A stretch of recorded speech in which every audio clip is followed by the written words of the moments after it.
Daniel Bryan, CM Punk, Samoa Joe, Seth Rollins, Kevin Owens, Sami Zayn, AJ Styles. Yeah, you get the idea. Ring of Honor produces some, understatement alert, rather good wrestlers. Formed back in 2002, Ring of Honor was viewed as a company that could ably plug the gap left by groups like the original ECW in the pro wrestling market. The sheer number of former ROH veterans who've ended up on the current WWE roster is a true testament to the forward-thinking nature of the independent promotion. Although, let's not talk about the whole Bobby Dempsey, Allison Danger stuff, eh? Anyway, chuck half the ROH roster in a ring, and it's probable you'll get a bloody good match. I'm Adam Wilborn from WhatCulture, and these are the 10 greatest Ring of Honor matches ever. Number 10, Tyler Black versus Davey Richards. Work rate and near falls, a bit like me in the bedroom, come first in the promotion's main event scene, but there was also an interesting dynamic between the personalities involved in this great match. Richards was portrayed as a driven wrestling machine, whereas Black was more of a cocky individual. There's a whole bunch of close near falls that really up the excitement levels, most memorably an agonizing 2 counts from a Richards lariat that had the live crowd fooled. For anyone who believes ROH dipped spectacularly when the likes of CM Punk and Samoa Joe left, this match proves otherwise. I wonder what that Tyler Black is up to nowadays. Number 9, Low-Ki versus KENTA. Their main event match at Final Battle 2005 must be considered a modern-day classic. Fight me. At the time, KENTA was the GHC Junior Heavyweight Champion, a title promoted by Pro Wrestling Noah in Japan, and defending the championship on US soil against Low-Ki.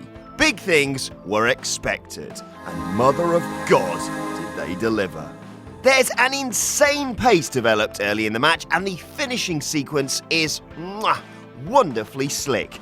The only thing letting the side down is that other matches ROH promoted arguably had more of an aura to them. I know that feeling working at WhatCulture. Number 8, Kevin Steen and El Generico versus the BRISCOES. Right, first up, I love Kevin Owens and Sami Zayn, and I want to be their friend. Anyway, in ROH they were known as Kevin Steen and El Generico, and as a duo they had a definite odd couple quality to them, but meshed well regardless. In 2007 they faced the Briscoe brothers in a match billed as a ladder war. Those words make me wince just saying them. Lasting almost 30 minutes, the bout started hot when the Briscoes lobbed a ladder at their opponents from the off. Although not quite in the hand me that ladder style, more eat this you bastard. That set the tone for a predictably breathless, brilliant stunt-based brawl. Number 7, Jay Lethal versus Jay Briscoe. With Jay Lethal's ROH television title and Jay Briscoe's ROH world title both on the line, this was poised as a winner-take-all situation. For Lethal, that sparked a massive legendary title reign, and for Briscoe, this was one hell of a way to go out as champion. Crucially, the usual over-the-top nature of false finishes were kept to a minimum. Take note, Vince. There were still some familiar tropes of ROH main event epics, like when Briscoe hit his Jay Driller through the announce table for a near fall, but these moments felt like part of the story rather than odd little spots for the sake of it. Lethal versus Briscoe has perhaps never been given the credit it deserves. Until now. You're welcome, lads.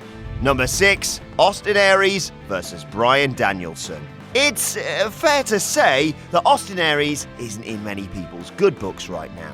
But just remember, when he and whoever this Bryan Danielson lad is had a barnstorming 2 out of 3 falls clash. Notably, CM Punk was on commentary through the event, and even he seemed to relish seeing Aries and Danielson lock up. His little pieces of wrestler insight, such as explaining how it feels to be in such a match, really helped make the match more of a spectacle.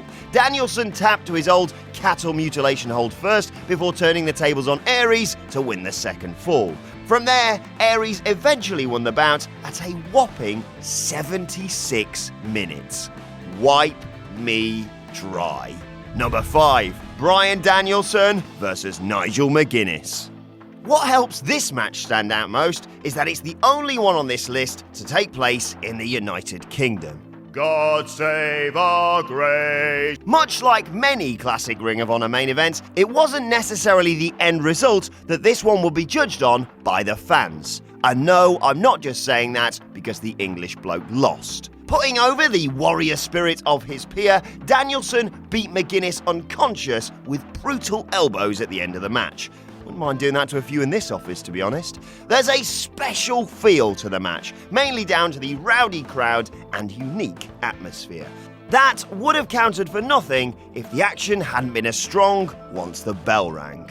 But it most definitely was. Number 4, Bryan Danielson versus Takeshi Morishima.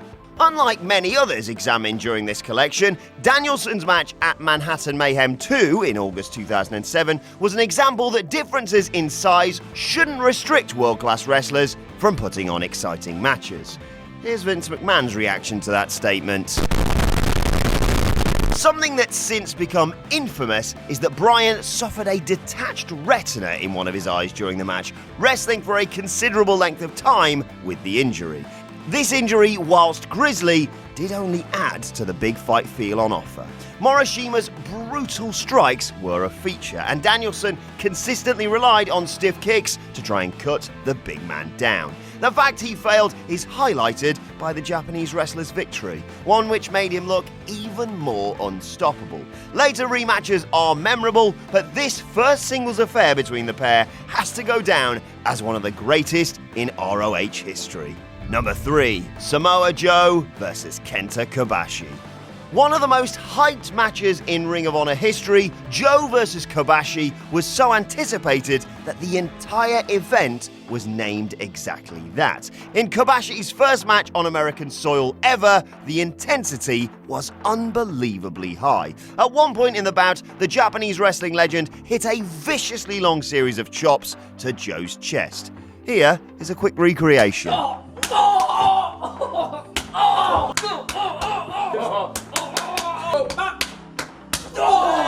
Even watching is bloody painful. It almost felt like an honour for Joe to put over Kobashi, which it likely was for the man. If Ring of Honor can be credited for one thing, it's providing fans in the Western Hemisphere with the chance to see matches like this one in person. We're not worthy! Number 2, Kevin Steen versus El Generico. I mentioned them earlier as tag team partners, but as rivals, Steen and Generico provided some of the most heated moments ever seen in ROH. In Generico's last match before signing for WWE, he'd do the honours to his real-life close friend. Another ladder war, hello again. The match only ended when Steen hit a hellish-looking package piledriver through a ladder that looked like it had killed his friend. Some ROH fans may feel that the Final Battle 2010 match is better as a standalone clash, but there's so much more history and emotion in the 2012 version. Both these guys had no clue that they'd be meeting in WWE just a few years later, so they noticeably treated this like the last match that they may ever have. Number 1, Samoa Joe versus CM Punk.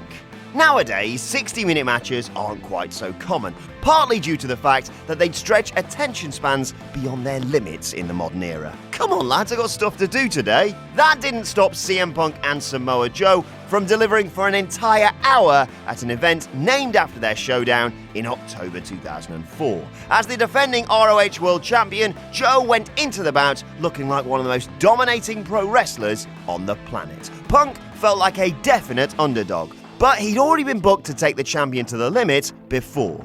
In the end, the visual fans were left with was that Punk had once again matched Joe, but the champion had his challenger beat before the time expired. Viewed independently, this match doesn't mean quite as much as it would as part of the trilogy between the pair. However, it's still a complete spectacle, and one of the greatest achievements in the respective careers of both men.